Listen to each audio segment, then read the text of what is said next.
Hey, Scarefest, it's Joe Lewis of Bonehead Weekly. I'm going to do something a little different because I actually really liked my review last week. So I'm going to try to be a little bit more excited about something I enjoyed watching that I wanted to revisit. Red Letter Media does these, they call them review. This movie came out in 1990. I saw it with my mom. I don't remember what time. It had been probably about a half a year to a year after my parents split up. And I was way too young for it, probably. Exorcist 3. Now, if you're a fan of The Exorcist, you would know that the original novel is written by a guy named William Peter Blatty. Well, William Peter Blatty had nothing to do with Exorcist 2. We're not going to talk about that.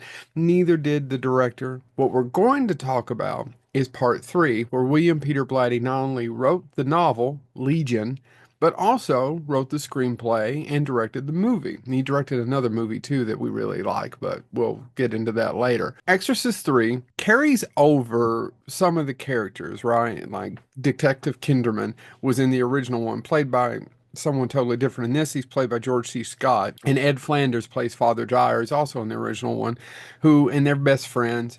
I'm not going to give you the plot because more than likely you've already seen it. And there's also two different versions of this movie. This movie is also famous for having one of the best jump scares of all time in any film history. And it is a pretty good one because the camera's sitting there for so long, and then it finally happens. If you've never seen The Exorcist 3, you really should, especially if you're a fan of the original Exorcist. Some of you are going to say, well, it's kind of weird and it's a little talky. The dialogue in this movie is excellent. In fact, probably the biggest flaw of the film is that William Peter Blatty directed his own script, which means there is a lot of great dialogue because he's a really good writer. In fact, he was a comedy writer. Believe it or not, The Exorcist made him a fortune, but it also ruined his comedy writing career. Detective Kinderman, played by George C. Scott, is investigating these murders happening around that are reminiscent or exactly like the Gemini killer that he caught and was eventually executed a few years before him. And there's a guy in a crazy ward who, for lack of a better way of putting it, played by Brad Dourif, and maybe one of the best Brad Dourif performances of all time, and that's saying something. If you don't know who that is, he's the voice of Chucky. Fantastic character actor, wonderful actor, and he just chews the scenery, and it's so good.